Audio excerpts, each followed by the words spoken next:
Um, this is the episode that people call the creepiest of season 2. Like, Christy tried to warn me that there was scary imagery in this episode, but, I mean, aside from the evil demonic Adrian, I mean, what else really is there that was actually scary? A spider and a dinosaur? Really? I don't know, maybe because I watched too many horror movies and I'm desensitized to this stuff. What's going on, guys? Welcome back to the Animation Station, no one's top destination for anything and everything animation, and Sandboy is not a top 10 episode. It is an important episode. It's a very good episode, but it's not great. And I don't think it's top 10 worthy.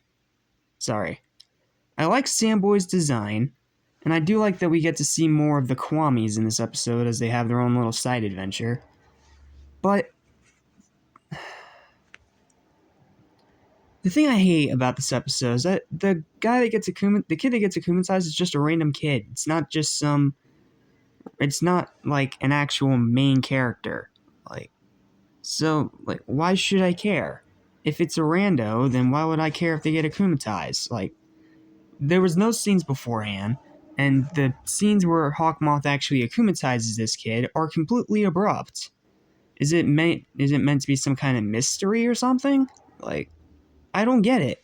Yes, it's cool that we get to see an evil ladybug, and she even whips out that Lucky Charm blade from the Anti-Bug episode, but, I mean, outside of that, this episode is just really good and nothing more.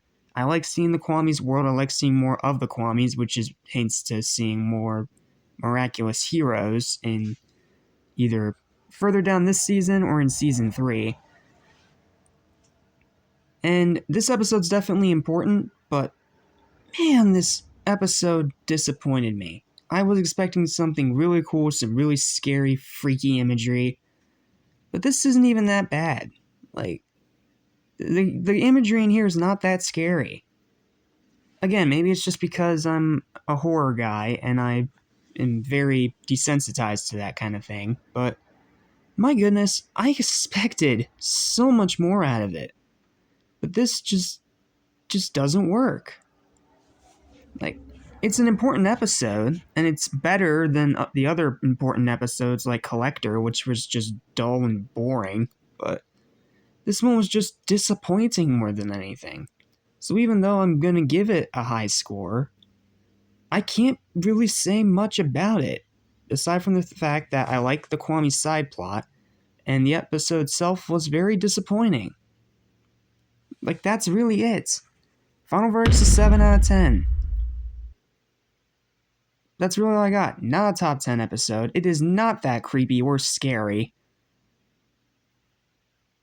And it had a good concept, and it just had bad execution. Better than the other episodes that are actually important to the main plot. But man, I was expecting so much more, and I'm just left disappointed. So, hopefully Frozer is able to turn it around. That one's number 8 on Christie's top 10 list. This is number 10 on her list. And I'm sorry, I don't see it. I don't see it.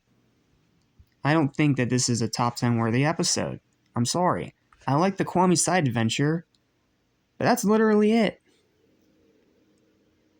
The rest just feels like the typical formula. And not only that, Ladybug doesn't come in until there's only 8 minutes left, so the fight feels rushed. Man, this episode's just frustrating. I expected more, especially since Christy built it up to be a scary episode. But it's not. It's a disappointing episode. Important and really good and better than most of the episodes that are actually important to the main plot, but super disappointing. And I expected much more. That's all I got. See you guys tomorrow for Frozer.